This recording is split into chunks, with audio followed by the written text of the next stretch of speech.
ऐसे कोर्सेज शुरू किए जाने चाहिए जिनसे युवा और महिला अपने रोजगार खुद ढूंढ सके, जनपद शामियान चला सके।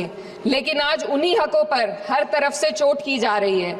वक्फ जैसे बिल लाकर उनके धार्मिक अधिकारों को छीनने की कोशिश की जा रही है। आज अल्पसंख्यक समुदाय को संविधान द्वारा। हेलो, मैं दानिश। इमरान प्रताप गढ़िया और इकरा हसन जी के वीडियो की एक छोटी सी क्लिप आप देख चुके हैं। मुझे उम्मीद है ये वीडियो आप पूरा ज़रूर देखेंगे, क्योंकि देश की पार्लियामेंट में जब इमरान प्रताप गढ़ी साहब, इकरा हसन जी जब बोलती हैं तो पूरा सदन उनको सुनना पसंद करता है। उसके पीछे की वजह यह रहती है क्योंकि ये दोनों लोग बड़ी नम्रता के साथ, बड़ी सादगी के साथ अपनी बात रखना जानते हैं। शायद इसीलिए लोग इन्हें सुनना पसंद करते हैं और इनको सुन करके लोग तालियां भी बजाते हैं। आइए दोनों लोगों को सुन लेते हैं। देश की पार्लियामेंट में दिया गया भाषण आपको पसंद आने वाला है। ये वीडियो अगर पसंद आ जाए तो इमरान लव ऑफिशियल चैनल को आप जरूर सब्सक्राइब करें। वीडियो को सुन देख लेते हैं। चला सके। लेकिन आज उन्हीं हकों पर हर तरफ से चोट की जा रही है। वक्फ जैसे बिल लाकर उनके धार्मिक अधिकारों को छीनने की कोशिश की जा रही है। आज अल्पसंख्यक समुदाय को संविधान द्वारा दिए गए अपने बुनियादी अधिकार पाने के लिए लंबी लड़ाई लड़नी पड़ रही है। ऐसे कई मामले अदालत ने न्याय देकर संविधान की रक्षा की है, लेकिन अदालती प्रक्रिया में जो समय लगता है उसकी वजह से देश के सामाजिक ताने बाने को भारी नुकसान उठाना पड़ता है। मिसाल के तौर पर इलाहाबाद हाई कोर्ट ने 2004 के मदरसा एक्ट को रद्द कर दिया था, जिससे मदरसों के संचालन पर सवाल उठे। हालांकि सुप्रीम कोर्ट ने बाद में इस फैसले को पलट दिया और एक्ट को वैध करार दिया, लेकिन इस प्रक्रिया में जो समय लगा उसने अल्पसंख्यकों को बेचैनी और संघर्ष के दौर में डाला है। इसी कड़ी में प्लेसेस ऑफ वर्शिप एक्ट 91 भी आता है और कई अन्य अधिकार, उन्हें भी इसी तरह अदालती लड़ाइयों में उलझाया जा रहा है। ये स्थिति न केवल अल्पसंख्यकों के अधिकारों की राह में रुकावट है, बल्कि justice delayed is justice denied जैसी कहावत को सिद्ध करती है। मैं इस सदन से दुनिया भर के अल्पसंख्यकों की आवाज उठाना चाहती हूँ, खास तौर पर हमारे पड़ोसी देश बांग्लादेश में अल्पसंख्यकों के साथ जो हो रहा है वे दिल को गहरे तक चोट पहुंचाने वाला है।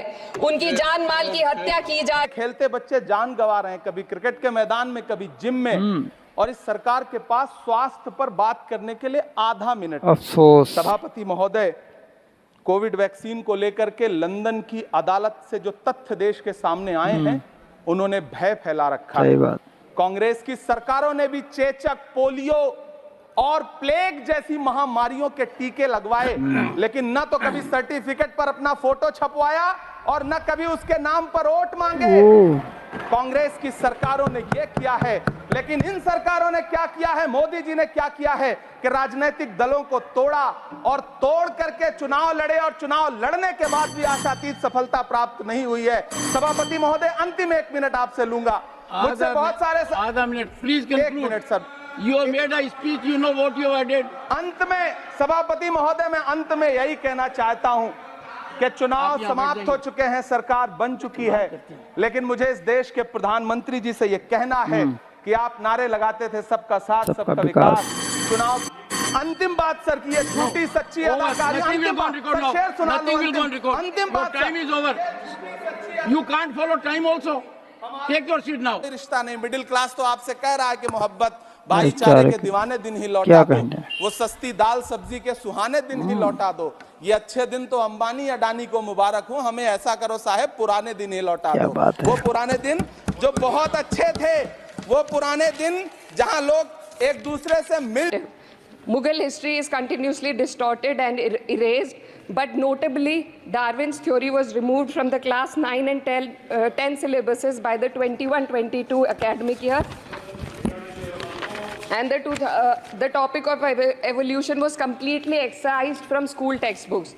This distortion of educational content undermines academic integrity and damages India's educational ethos.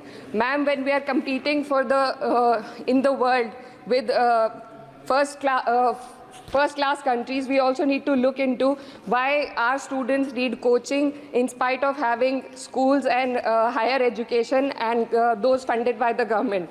The incident of 3 students dying in UPSC coaching has once again exposed the harsh reality, just a minute man, and plight of a significant segment of our population. These young individuals, hopeful of securing government jobs, endure poor living conditions in places like Kota and Rajendra Nagar. This situation calls for a deeper reflection on the shortcomings of our outdated education system. The coaching industry in India has become a critical part of the educational landscape due to the failures of the traditional schooling system. The national education policy fails to address why students rely on coaching in the first place. So, ma'am, I would like to end with certain demands to the minister for my college. सरकार से मैं मांग करती हूँ कि Vijay Singh Pathik degree college Kairana में BEd LLB जैसे courses शुरू किए जाने चाहिए, जिनसे युवा और महिला अपने रोजगार खुद ढूंढ सके। जनपद शामिल।